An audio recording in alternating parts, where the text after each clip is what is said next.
Hey mga brods, alam ko nga na ito pong si Coach Leo Austria bumalik na nga sa SMB, pero alam nila na gusto nga ni Coach Leo ay maging team consultant na lang, kung saan napilitan na lang ito dahil sa mga pinaggagawa nga daw ni Coach George Gallant na naligaw na ng landas ito pong SMB. Pero ito mga brods, gusto rin ng SMB na kunin ito palang si Coach Sean Chambers. Yes mga brods, ito kasing si Coach Sean Chambers yung naging assistant coach mga kabrods ni Coach Tim Cone sa Gilas Pilipinas. Di ba ang ganda nga ng performance ng Gilas Pilipinas natin sa nakaraang Asia Cup qualifiers? And yun nga, kung hindi nga dahil kila Coach Tim Cone and Coach Sean Chambers hindi nga tayo makaka-qualify sa 2027 FIBA World Cup mga kabrods. So malaking bagay rin ito pong si Coach Sean Chambers. Ito po kasing SMB mga kabrods, gusto rin kasi nila masubukan din yung ibang sistema.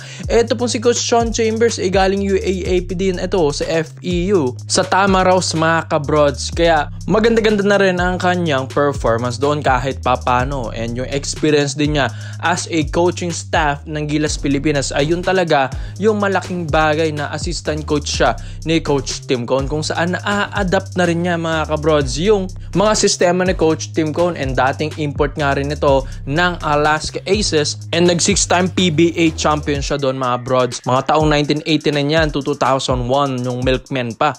At naging consultant din siya dyan sa Alaska Aces 2017 to 2018, at naging development coach din siya, developmental coach ng TNT Tropang Giga last year lang mga kabrods. Tapos ito, nahawakan na niya yung FEU Tamaraws ngayong 2024. Tapos assistant na siya ni Coach Tim Cone etong last Gilas stint lang natin.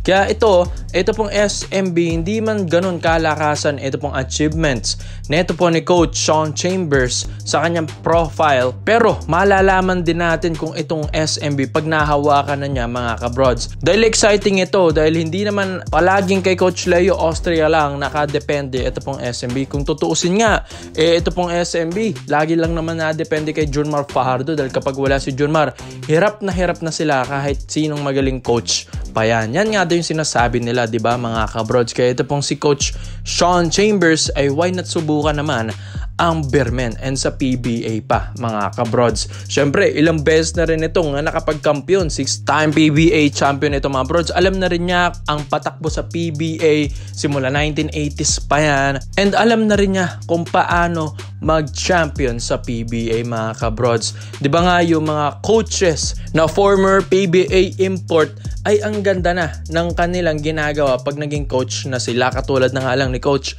Norman Black na dating PBA import, ngayon 11-time PBA coach champion na siya mga kabrods. Kaya yan ang maganda na kapag may experience ka na as an import ay talaga madadala mo ito as a head coach. So ganyan nga yung kay Sean Chambers mga kabrods. Gusto nga rin nilang ibalik ulit ito pong si Coach Norman Black, kaso medyo pricey nga daw ito pong si Coach Norman, while ito pong si Coach Sean Chambers mas okay, and magkakasundo talaga sila sa kontrata neto. Dahil ito pong si Coach Leo Austria gusto talaga neto team consultant na lang din mga kabrods, dahil yun nga mas malaki rin ang sahod doon. Kaya ito pong si Coach Sean Chambers mga brods, sa tingin nyo sa lahat po ng mga SMB fans, mapapalakas ba niya ito pong Bermen? Dahil alam natin na hindi pala import ang may problema, sa coach pala, dahil ito nagpalit ang SMB.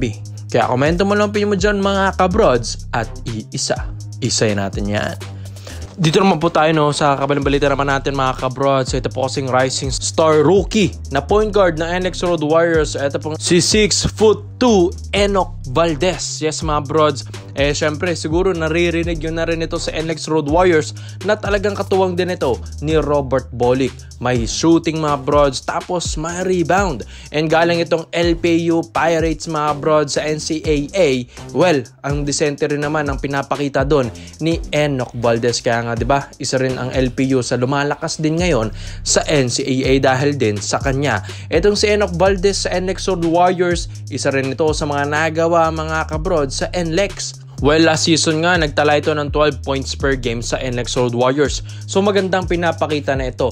And superstar rin ito ng LPU Pirates. Kaya hindi rin basta-basta itong super rookie ng NLEX Arangkada. Kaya nga alam natin na ito pong si Enoch Valdez ay magiging future star rin ito sa PBA. Athletic, may height mga bro, 6'2". Mas matangkad nga rin ito kay Robert Bolick as a point guard position. Well, ang ganda rin magdala ng bola, may handles, tapos mga broads, mabilis. E ang dami nga na itong iniistilan, lalo na sina CJ Perez na mabibilis na player na mag-handles, pero na huhuli pa rin ng isang Enoch Valdez. So maganda ang reflexes, defense, offense, wala ka nang hihingilin dito sa batang ito. And isa pa dito, 24 years old lang. Ito pong si Enoch Valdez. So mga broads, mataas-taas pa at malayo-layo pa ang kanyang room for improvement. And yun nga mga broads, maganda kung ito yung i-develop ng mga bigating teams. Kaya nga may mga reports and rumors tayo mga kabrods na ang Barangay Nabra San Miguel ay interesado rin pala dito sa player na ito. Ang kaso nga lang, NLEX ito, pudar ito ng MVP ni na boss MVP mga kabrods. Kaya kailangan dadaan ka sa magandang trade.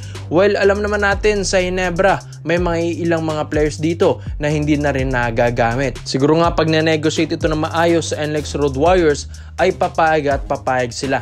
And kailangan din kasing value ng isang Enoch Valdez. And alam naman natin si Coach Tim Con, paborito nito yung mga tall point guards katulad nito, tapos athletic pa.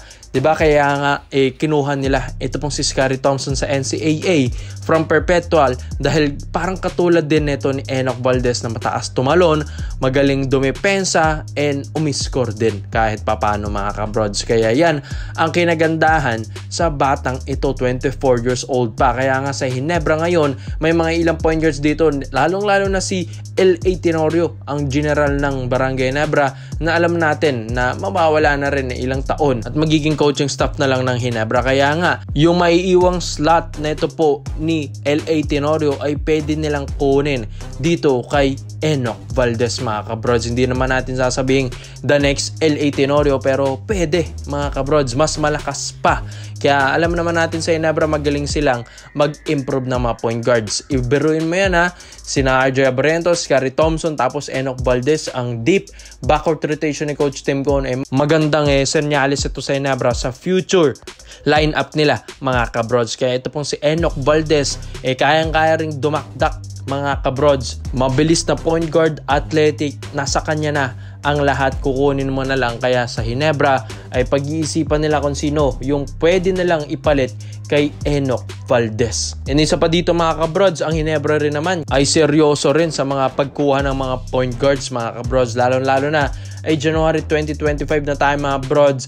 Papalapit ang playoffs, kailangan din nila ay ma-deepen yung kanilang lineup mga kabrods. Malay natin makakuha nila ngayon si Enoch Valdez. Kaya komento mo na opinion mo dito mga brods. Sa tingin nyo ba ay bagay ba sa Ginebra isang 24 years old, 6'2" point guard ng NLEX na si Enoch Valdez, ang rising star rookie na ito? At sa tingin nyo, sino ang dapat bitawan ng Ginebra? Kaya salamat po sa panonood mga brods dito sa Overrated Highlights. Yun lang, I'm out.